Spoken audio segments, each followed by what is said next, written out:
great pleasure to introduce you to Neale Rodrigues, Captain Neale. You know, I first started talking about coming to get involved with this conference happening 3 or 4 months ago. And we chewed around on a few subjects and ended up on the role of the surveyor from the P&I Club's perspective. So I think this will be a fascinating session without further ado. Thank you very much. Thank you, Mike, and thank you, Zarir, for the invitation to be here. I have to admit, when I first heard the proposed topic, I wasn't sure. It's sort of telling a surveyor what we expect from you. Surely you know that. But then I started talking to some of my colleagues, and we looked at reports, we looked at issues that we'd encountered, and as Mike mentioned today, there's also another an article in the report which I have to admit I didn't know about. So I did read it very quickly just before to make sure that I wasn't doing anything different. But from our perspective, it's effectively going back to the basics. So that's what I'm going to do. It's not going to be as colorful as Peregrine's talk. It's going to be a lot about going back to basics. And as a surveyor, frankly, that surprises me. So the type of reports, it could be anything. You could be asking a surveyor to go on board and look at cargo. You could be asking them to look at a ship, damage to the ship, something that's gone wrong, a shortage claim. But you've got specific instructions. When we appoint a surveyor, we're looking for someone based on the job. We're looking for someone who, if necessary, can stand up on screen in a court or in an arbitration and defend the point of view, defend our point of view.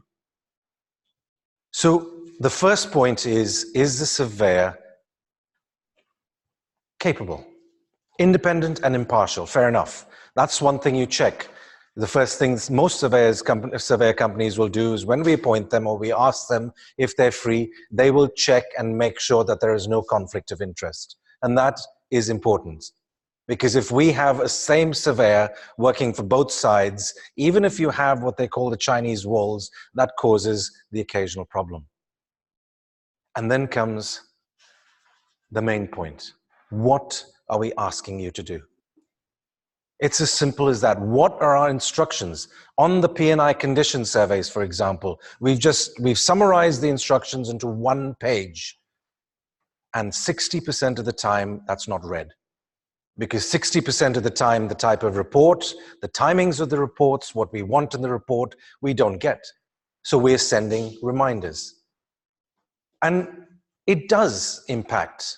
If we have to keep asking for information or we have to keep asking for clarification, the next time we have to choose, we will choose someone else. We do have a choice. There are a lot of surveyors around. There are a lot of very good surveyors around. I was a surveyor before, when I first left the sea. I've done cargo surveys, I've done SIRA inspections, I've done a variety of different surveys. And one of the problems that came up very quickly was that competence issue. Because typically, I was based in Hong Kong at the time. 4 o'clock on Friday afternoon, I got a message saying, can you fly out this evening to China? It's like, for what? It's a cargo survey. What type of cargo? We're not quite sure, but it should be fine. We just need a surveyor out there for tomorrow morning. So I flew out, got there late in the evening, met the client first thing in the morning, and I said, okay, so where is this cargo? He said, it's in the port. He said, it's cable reels. I said, what sort of cable reels? He said, underwater cables. He said, you do have experience in them. I said, no. And he said, well, that was the first thing we asked the person appointing them. We need a surveyor with specific experience because the underwater cables have been damaged. So there I was on a Saturday morning in the middle of China trying to figure out how I was going to survey these reels. Fortunately for me, the client was very, very good, very experienced. So he basically gave me a refresher course on what I would need to be looking for. But it was embarrassing. And I felt like I'd let the side down, even though I would been given inadequate information. So from our perspective, when we're appointing a surveyor, we will give you clear instructions. If you're not sure about it, clarify that before you go, rather than, yeah, we can do it. The instructions will tell you what we want, when we want it, and how much information we need. One of the problems we have is when we go back and ask for clarification. Did you get this information? No. Okay, can you ask the ship? So then we've got a surveyor trying to interact with the ship. Can I have this document? Can I have that document? So why not have a checklist? What do you think you're going to need? Take it along with you. And the checklist, going back to checklists, I mean, I hate checklists for the simple reason is that people get focused on the checklist without actually looking at what they are supposed to do. Oh, I've got my checklist says I've got to do this. No, your checklist should be a reminder. You know what you're doing. But once you finish the job, once you've done everything, use your checklist to see if you've missed anything before you leave the ship or before you leave the survey site. And then keep us advised. If we've appointed you to do a survey and the ship could be in a particular time range, tell us when you're going on board. If there's been a delay, tell us. Because we will, if you don't tell us, we will have messages from our ship owner members saying, where is the surveyor? The surveyor didn't turn up on time. The boat was waiting. Where are you? And that, again, is a problem. Because we're trying to sell ourselves as being professionals. The instructions will be to a specific individual. We appoint survey companies, but more importantly, we appoint people within that survey company because we are looking for expertise. It might be general expertise, in which case there'll be a number of people. It might be something specific. And if so, we've asked one person to do it because we have the experience of them. We know that they're right people for the job. If they can do it, great. If they can't do it, they need assistance or they need to send somebody else, tell us. Actually ask us. Is it all right to send so-and-so? He or she is going to do this, but I will follow up and I am monitoring it. In most cases, that'll be fine. But if you don't tell us and suddenly we send a message to the ship saying XYZ surveyor from XYZ company is going on board, and they said, okay, the pass has been prepared, the ISPS document has been prepared, and somebody else turns up, and then we're getting messages saying, where is your surveyor? We said, well, he's supposed to be on board. No, it's not the surveyor that you said, it's somebody else. Who is this somebody else? So when we ask if you can do the job, honestly, tell us if you cannot. Because that saves both of us a lot of time. We don't have to send another surveyor out and you don't find yourself scratching your head thinking, what is it I'm supposed to be doing? So declare the qualifications, declare your experience, enable them to properly carry out the scope of work and to defend it. If we have a problem, if we have to stand up in an arbitration, then we've got people that we can rely on because we've appointed the right person with the right qualifications and he or she is prepared to back it up. That helps everybody.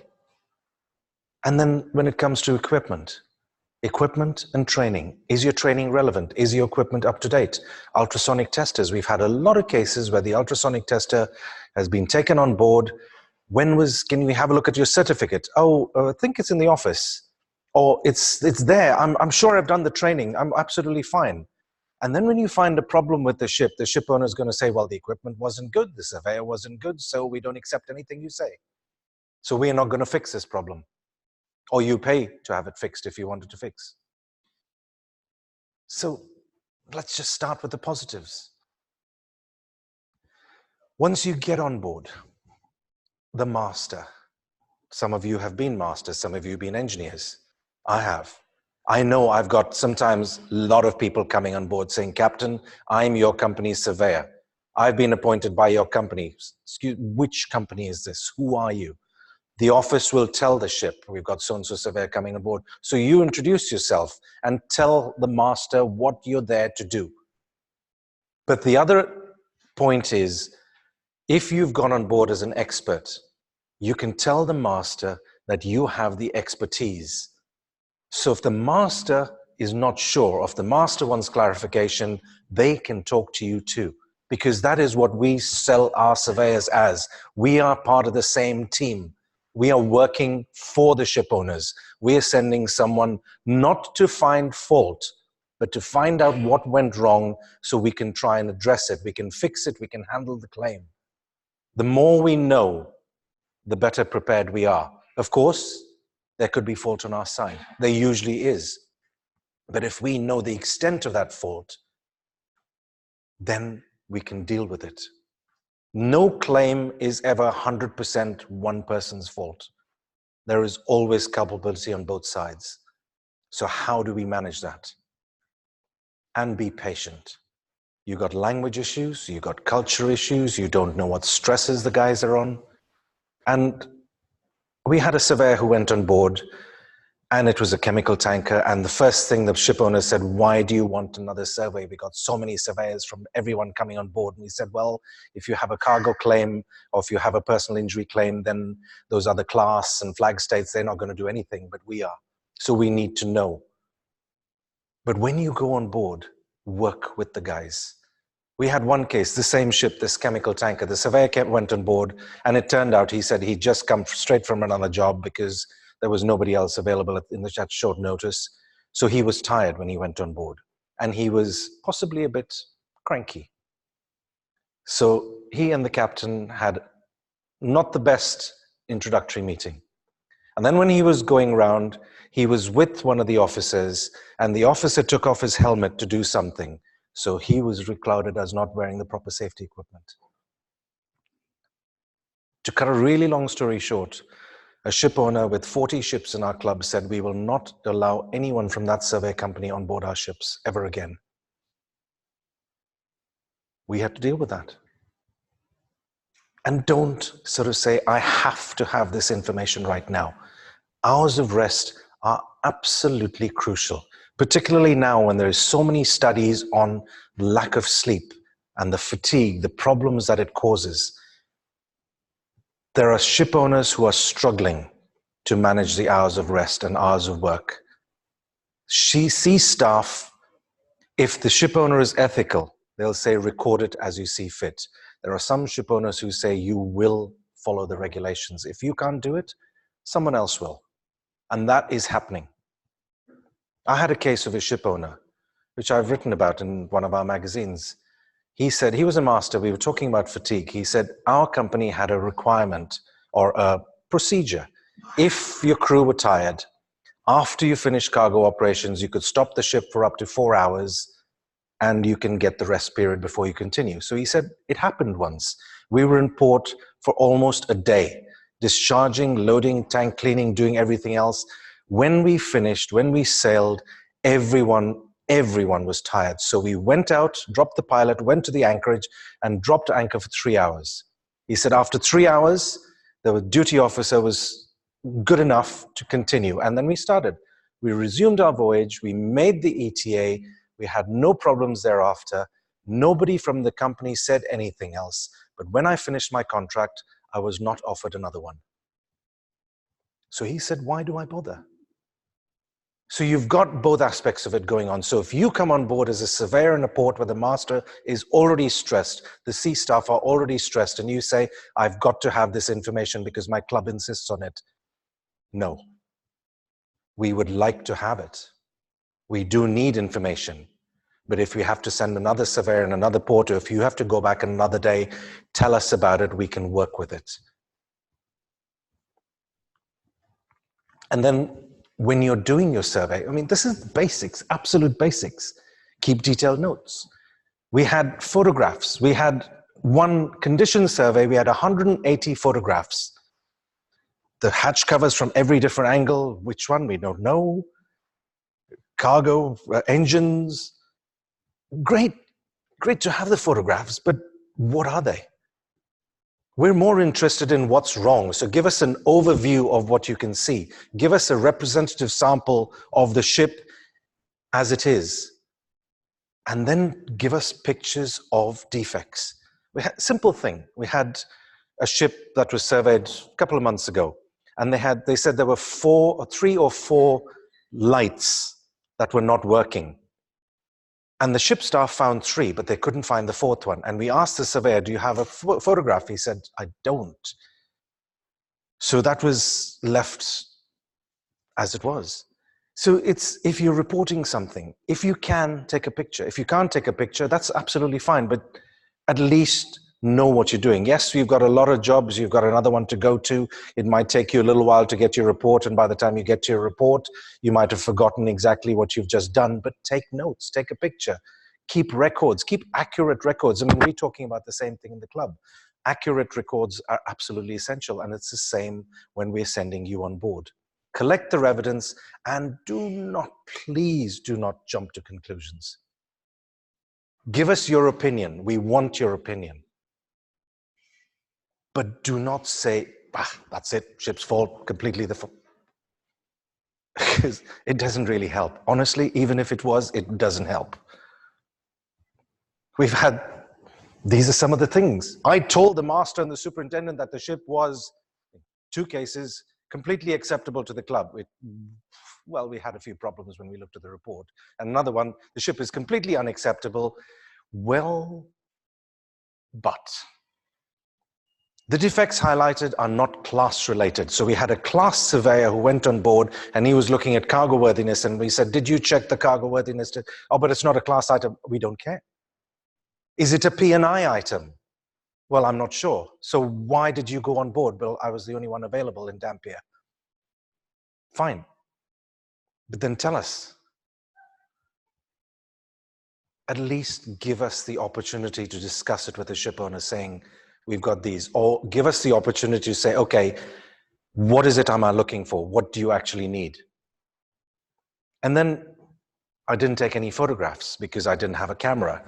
Excuse me, did you have your phone with you? And even better, there was one ship that he was on board for 8 hours, did a nice report, and then said, so can you tell us about the photographs? Oh, I forgot to take photographs. Okay, so what did you actually do? Well, I spent 5 hours with the captain. She was really nice, and she was giving me all the information I needed, and it's like, so how does that actually help us? And that was, honestly, and then the other converse. I spent 4 hours on a general cargo ship, and here's your full P&I survey report. 4 hours. And the master said the cause of the damage was, and what did you say? What did you think? Why did we send you on board? If I just wanted the master's report, I would have asked him for it. So we have so many cases when we're looking at claims in particular, small claims or big ones. When we look at the causation, it's a master statement of facts paraphrased. And then we have to go back and say, can you please tell us, so what was the weather, what were the circumstances leading up to it? And chances are, I need to check with the ship. And then we've got the surveyor contacting the ship, and the ship saying, well, why didn't you ask us for this information before? Or the surveyor says, well, I'm not 100% sure, I should have checked this. Okay, should have. And now what? The ship's gone. So I've got to pay for another surveyor to go on board. But we do have the converse. We've had cases where the surveyor has done a brilliant job. The ship, in this case, again, going back to ultrasonic testing, the ship's hatch covers were not in very good condition, even though it was a 2-year-old ship. And the superintendent refused to accept this. So we had 3 surveyors from 3 different countries going on board and finding similar issues. But the thing that saved us was every single one of those reports was accurate, was factual, and that was it. No theories, no conjecture, no opinions. It was the facts. And we can work with the facts. So, we talked about cargo. Peregrine had some great information about cargo. We've had a lot of ships now, bulk carriers, loading general cargo. And we had one of our surveyors go on board and said, well, this was fine. So you had bags of cement at the bottom, you had trucks loaded on top, and you had trucks with 2 inches between them. So do you think these trucks are going to move? Do you think there's going to be any damage? What about the cargo securing? Well, the lashings looked all right. So was it in accordance with the cargo securing manual? Well, it's a bulk carrier, it didn't have a cargo securing manual. Oh, really? So what are you basing your securing on? My experience. Okay, I'm sure the owner will accept that when we say it's not acceptable. So take a step back, think about it. What am I looking for? I had even car carriers where they tried to load wood products. A car carrier. Fine, as long as you are aware what the limitations are. Or this one. The ship was safe to load and the load line was fine. So where is the load line? Can I see it? That was the barge load line, but not, that was the tug's load line, but not the barge. So we had to send someone out there to get a picture of this. Or cargo worthiness. This was a real case. This was a ship where it did run aground, but not because of the cargo worthiness. But this picture and that picture are real pictures, and they come back to the condition of the hatch covers. And these were some of the pictures that came about.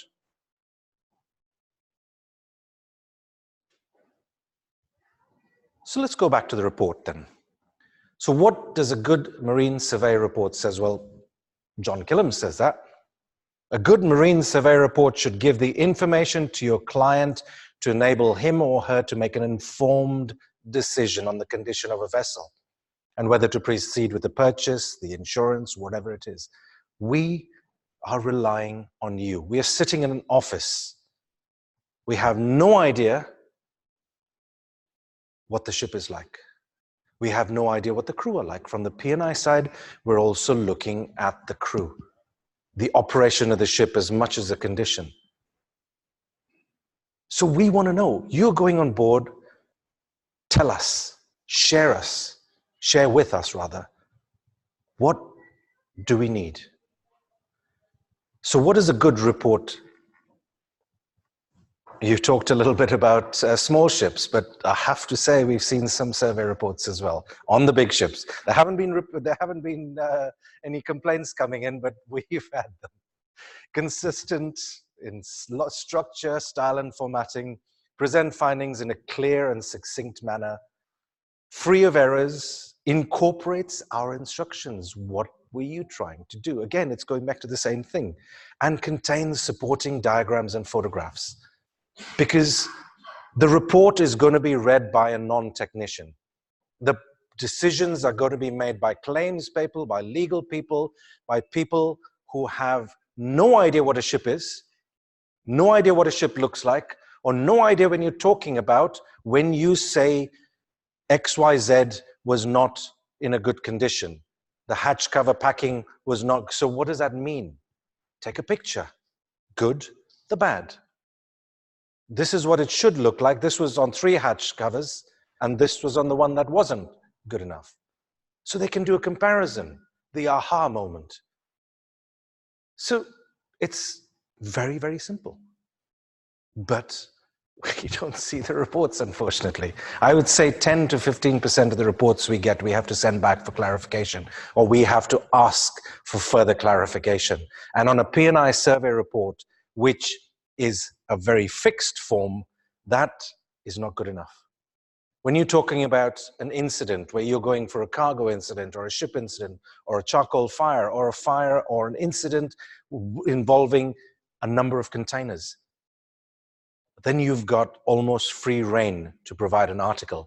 But it would really help the non-technical people in our organizations if you could lay it out in a style that is simple and makes sense. Prepare an accurate and timely report, free from spelling mistakes and errors. Spell check your port in a storm. Honestly, spell check. Ask a trusted colleague to review the report before sending. Why? Because we all make mistakes. We think we've said something, or the implication of what we've said, particularly if it's a free-flowing word-type report. Get somebody else to read it and see if it makes sense to them. Because if you send something that you understand what you're trying to say, but it's not on a piece of paper, when it comes to us, we're going to ask you for clarification. And then we're going to go back and forth. What about this? Do you mean this or do you mean that? And unless we've instructed you to discuss causation or fault, don't. You can give us your opinion. As I said before, that's what we want. We want strong opinions. We want clear facts. We want information that we can work with that makes our job so much easier. So the good report addresses the objectives. What are the objectives? Clear findings, strong conclusions, recommendations if appropriate, but that comes to us. It does not go to the client. It does not go to the ship, the superintendent, or the owner, because we will look at it first and we will decide then if it's appropriate to send on, because there are a number of complexities involved with it. Did I mention be accurate, free of errors? Absolutely. If I'm reading a report and it's got spelling mistakes, yes, English is not always our first language, but there is a way of putting in a report. There are a lot of surveyors from a lot of different countries, over 100 countries now, who are writing reports usually in English, maritime English, and they can make perfect sense, so why can't we? Convey the results without boring the reader. This was an actual comment from some of our claims handlers. We're reading this thing and we do not understand, and we're going round and round and reading the same thing, and it just doesn't make sense. So what is the captain actually, what is the surveyor trying to say? And photographs, diagrams. Diagrams are very useful. If you don't have a photograph, draw a diagram. Just a rough sketch. It doesn't have to be something spectacular. Just a rough idea to give us the perspective. Grammar, spelling, punctuation, all of these. Careless errors can be distracting, because I know a lot of my senior managers, a lot of people, if I send them a report and there's errors in the first 2 or 3 paragraphs, it just comes back to me, sort it out, and then send it back to me again. And I do not want to be going back and forth, particularly to ship owner. I thought we'd employed professionals. I thought we were working with a professional P&I club. So why are you sending us this report? Do not use jargon or colloquialisms. Something that you understand, a joke, a particular terminology. If you're reading it in somewhere else in the world, it means something completely different. So just use the basic language and thoroughly checked and proofread. I'm going to repeat myself, honestly, because that is how I'm hoping to get the message across. These are some of the seaworthiness issues we've come up. So we do have these issues coming up, and ships should be picking this up, but that's why we're sending surveyors on board. That's what we want to know. The cook didn't understand that you have to clean these things every so often. The third officer said, well, he checked the hose and it was fine. Or hatch covers, huge issues with hatch covers. But if you can send us a photograph, we can send it back to the ship owner and say there's a problem. They said, no, but my superintendent says it's absolutely fine. Well, please tell your superintendent if he can explain what happened here. And we do get a lot of pushback from the superintendents. We need to investigate any report, any allegation, any injury, any damage. So when you go on board, if you see something that doesn't look right, because that comes down to your experience as well. You walk on board to do a cargo issue and you're looking at maybe the crew themselves, maybe the way it's managed. Send us a report. Just say, look, this wasn't what I went on board for, but when I was on board, I picked up some of these issues. We will send another investigator. Again, for different reasons. We will look at it. We will look at some of the issues. We share information between clubs as well. If we've gone on board for a cargo inspection, there's a ship that's insured by another P&I club. If our surveyor comes up with something, we will call the other club and say, look, our surveyor's been on board and this is what he's picked up. And a couple of cases, they said, well, we just surveyed that ship 6 months ago. we've honestly had surveys on a ship which has had a catastrophic incident. And when we've looked back, our surveyor went on board 3, 6, 9 months before.